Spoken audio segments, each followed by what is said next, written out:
Quem era Wanderson antes do altar, da Igreja Universal, do sacrifício e depois do altar? Assim como Gideão, que veio de uma família muito pobre, eu também nasci numa das famílias mais pobres no estado do Espírito Santo. E nós ouvimos falar da Igreja Universal quando ainda eram muito novos. E nós andamos 2 horas a pé até chegar à igreja, e a minha mãe querendo encontrar uma solução para que a gente pudesse mudar de vida, porque a gente morava numa casa que era um cômodo e eu tinha que dormir com a metade do corpo na cozinha e a metade do corpo no banheiro, porque eu não tinha lugar para dormir em casa. Numa vida miserável. E a minha mãe encontrou a felicidade e achou que ia mudar de vida na Igreja Universal. Nós andamos 2 horas a pé e chegamos a encontrar a Igreja Universal pela primeira vez, eu ainda tinha 12 para 13 anos. E nós chegamos num período de fogueira santa. E foi ensinado no altar que tinha que sacrificar. Minha mãe disse assim, olha, nós vamos a pé e a gente volta de ônibus. Quando termina a reunião, a minha mãe falou, olha, a gente vai voltar a pé, porque o que eu tinha de passagem eu dei de oferta. Nós pegamos e voltamos para casa. Minha mãe começou a vender panela que nós tínhamos, começou a vender os móveis de dentro de casa, e segundo ela ia sacrificar no altar. Eu ainda muito novo, falei, olha, minha mãe está ficando louca, porque a gente está nessa vida miserável, sem ter o que comer, basicamente comer o que vestir dentro de casa, e ela ainda vai pegar o pouco que a gente tem e levar para a igreja. Foi aí que eu tomei ódio pela Igreja Universal, pastor. Eu tomei um ódio tão grande da Igreja Universal, que a minha mãe continuou indo sozinha e eu fui para uma outra igreja.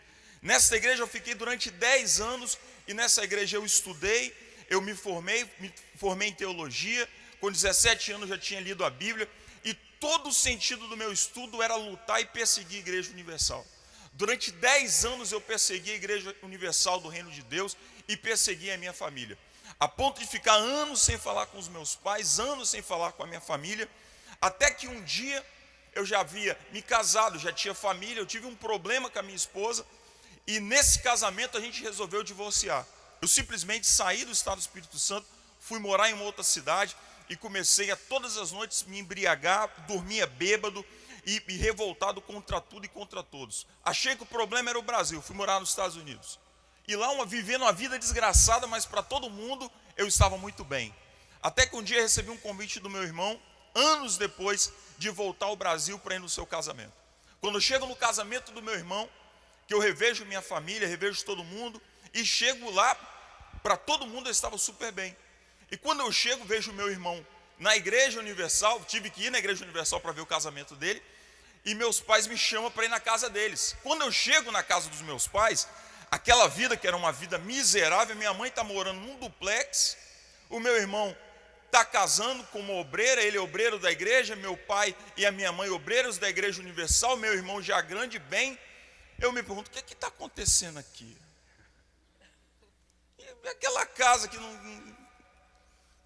Mas mesmo assim, não, eu estou bem, estou morando em Miami, estou vivendo a vida bem, mas estou pensando em ficar por aqui. Eu alugo um apartamento próximo da Igreja Universal, e ainda na vida miserável. E todas as vezes que eu chegava no meu apartamento, no 13º andar, o meu desejo era morrer, pastor, porque eu já não via mais sentido na vida. Até que eu falei, se eu ficar nesse apartamento eu vou me matar, eu vou pedir minha mãe para pelo menos morar num cantinho lá. Quando eu chego lá, minha mãe fala assim, olha, você pode ficar aqui, essa casa aqui é sua, você só precisa fazer uma coisa para a gente, você precisa dar um pulo lá na Igreja Universal, você só precisa assistir uma reunião. E olha, naquele dia eu preferia morar debaixo da ponte do que ir na Igreja Universal, porque se tinha um lugar que eu odiava era a Igreja Universal. Falei, vou começar a vender panela também, vão pedir minhas panelas.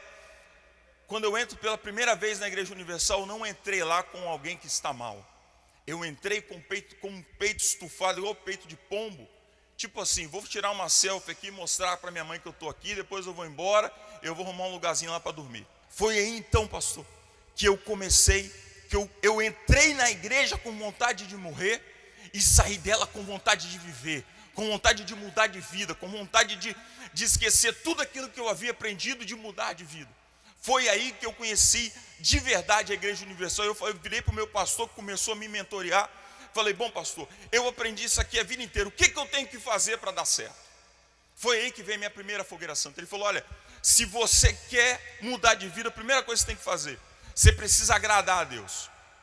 E segundo, tudo que você fizer no altar tem que ser transformada em almas. A sua mente, o seu coração tem que ser pensado em almas. Quando eu estava preparando a minha fogueira santa, pastor, o que me marcou foi a minha mãe dizendo assim, eu escutei minha mãe falando na cozinha, Altemar, esse ano eu não sei em que eu vou pedir a Deus ou que eu vou sacrificar, porque tem 10 anos que todas as minhas fogueiras santas é em prol da vida do Anderson, e pela honra e glória do Senhor, hoje ele está na presença do Senhor e está sacrificando conosco.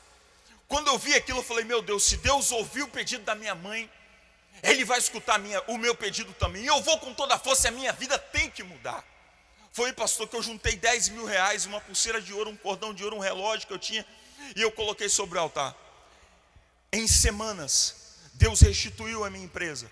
Deus deu condição a que eu pudesse começar a fechar novos projetos e novos clientes. Deus restituiu a minha vida espiritual. Eu comecei agora, ao invés de perseguir, ser perseguido, porque as pessoas das outras igrejas me ligavam, e aí, cara, você está na Universal? Eu falei, rapaz, não estou, eu sou a Universal. Foi aí que Deus colocou essa mulher de Deus na minha vida. Foi aí que eu conheci a Mariana, e nela despertou também, nós tínhamos o mesmo desejo, que era o desejo de ganhar almas. Então, a gente foi para o altar, a gente conversou, a gente sentou e falou, olha, eu sou assalariada, eu tenho pouco, porque eu sou enfermeira, e a gente, lá no estado, a gente recebe muito pouco, e a empresa dele estava crescendo. Então, nós juntamos e fomos para o altar. Falou, olha, se é isso, a gente já sabe que o altar, eu venho de uma experiência de altar, que minha família me ensinou, o verdadeiro sacrifício, então eu venho sacrificando no altar e sempre obtive resposta. O Anderson, ele também veio obtendo resposta. Então, se o segredo é o altar, a gente vai se lançar no altar e a gente vai precisar de uma resposta na vida sentimental. Se é para ficar, vai ficar. Se não é para ficar, vai desmanchar e cada um por si. Em 6 meses a gente casou, a gente alugou um apartamento, nós colocamos todos os móveis já quitados. Antes da gente casar, a gente já conseguiu quitar todos os móveis. Antes de eu entrar de noiva, o meu casamento já estava todo quitado, resposta da fogueira santa que a gente tinha feito. A empresa dele já começou a crescer, começou a se expandir para o Brasil e pelo mundo. E assim foi, sendo que com 10 dias de casada, a única coisa de valor que nós tínhamos era o carro. E veio a fogueira santa com 10 dias de casado. E nós nos lançamos de novo. Foi o chão dos nossos pés, que a gente só tinha isso. O altar não deve nada a gente, uma vez que a gente sacrifica e faz o certo no altar, que a gente não erra. Se a gente não errar no altar, o altar não vai falhar com a gente. Deus não vai desamparar o justo. Então a gente entendeu essa essência. Com uma semana, vem um cliente e falou, olha, eu quero o seu serviço. Foi lá no escritório e falou, eu quero o seu serviço. E eu não tenho como pagar. Você aceita meu carro? Era um Ford Ka. Falei, a gente aceita. Ele passou todos os documentos e a gente passou a não andar a pé. Com uma semana após o Ford Ka, um cliente de Mato Grosso do Sul ligou para a gente falando, eu quero o seu serviço. Eu preciso de vocês. Eu preciso do seu serviço. Então, eu não tenho como pagar. E aí, o que vai acontecer? Se você não pagar, não tem como fazer. Não, eu tenho aqui uma EcoSport. A gente foi em Mato Grosso do Sul, pegamos a EcoSport. Com 2 semanas, pastor, a gente já tinha 2 carros. Aí ficou um para mim e outro para ele. Sendo que um outro cliente nosso, já amigo nosso, ligou para o Anderson e falou assim, olha, gostei do carro de vocês. Vamos fazer um negócio? Você me dá a Ford Ka e a EcoSport, eu te dou minha BMW. Com 2 meses pós-fogueira santa, a gente já tinha uma BMW na garagem. Foi aí, pastor, que além disso, além de ter esse carro, Deus começou a abrir projetos para a gente, não só no Brasil. Começamos a atender clientes na Bolívia, no Chile, na Argentina, nos Estados Unidos, na Europa, e Deus começou a abrir as portas para a gente no Brasil e no mundo. Na nossa 4ª fogueira santa, nós pegamos essa BMW e fomos para o altar. Nós estamos falando de 4 fogueiras santas. Fomos para o altar nessa quarta fogueira santa e colocamos a nossa BMW. Deus havia respondido a nossa fogueira santa, 1ª, 2ª, 3ª, de forma imediata. Assim que nós colocamos esse carro no altar, nós vimos as portas fechando no meio de janeiro, fevereiro, março e abril. Foi um dos piores momentos que nós passamos, e de muitos sacrifícios, de muita luta para pagar o básico dentro da empresa. Quando nós chegamos no mês de maio agora desse ano, Deus nos deu uma inspiração e nós criamos uma empresa de processamento de pagamento. O primeiro contrato que nós fechamos foi de 60 mil reais. O segundo contrato foi de 140 mil reais. O terceiro contrato foi de 640 mil. Em um mês depois nós já tínhamos um contrato fechado de 1.200.000 por semana. E nós ganhamos um percentual sobre tudo que é transacionado dentro da empresa. Em um mês nós começamos a movimentar quase 6 milhões na empresa. Nesse período de deserto, pastor, nós só tínhamos uma oração. Em momento nenhum nós chegamos para Deus reclamar. Nós só tínhamos uma oração: Deus, nós não aceitamos chegar no mês de julho próximo e não ter o que colocar no teu altar. Eu não aceito fazer uma oferta menor, um sacrifício menor do que eu fiz da vez passada.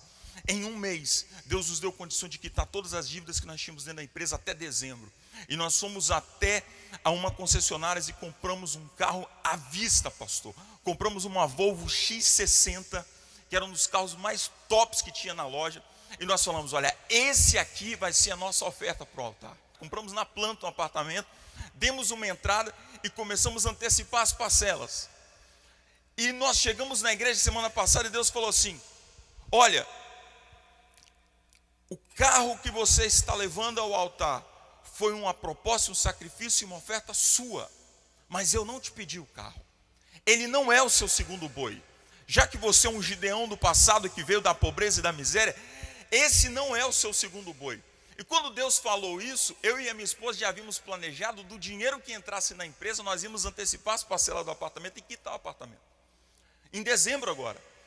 E Deus nos pede tudo que nós tínhamos na conta. Além da Volvo que nós vamos colocar no altar, pastor. Tudo que há na nossa conta hoje, nós vamos zerar o caixa da empresa e na próxima semana vai para o altar. Para quem chegou na igreja sem nada, doente, enfermo, odiava a igreja. 2 anos e meio depois, nós estamos indo para o altar com um sacrifício de mais de 200 mil reais. Só, pastor, que para nós não é dinheiro, não é carro. Assim como lá fora havia um Anderson perdido que criticava a igreja, eu tenho certeza que há pessoas aqui que têm filho, que têm maridos, que têm pais como o meu, que viviam embriagado, que precisa que pastores vão lá ganhá-los para Jesus. Eu tenho certeza que há pessoas aqui que precisam que igrejas sejam colocadas nas suas casas. Então Deus fez com que em mim nascesse. Não deixou de ter aquele espírito de revolta e de perseguição contra a Igreja Universal, mas nasceu em nós um propósito de investir no altar. Deixamos de ser perseguidores do altar e nos tornamos investidores do altar. E Deus agora abre as portas para nós, para que a gente possa investir no altar. Eu tenho certeza, pastor, que o nosso sacrifício jamais será uma Volvo ou 200 mil. Nós temos certeza que breve, Deus há de nos dar condição de construir uma catedral como essa, que seja no Brasil, que seja na África, que seja na Indonésia, onde seja. Nós ainda vamos construir uma catedral para o Senhor, porque eu tenho certeza que precisa de almas para serem salvas em todo esse mundo. Deus abençoe. Deus abençoe.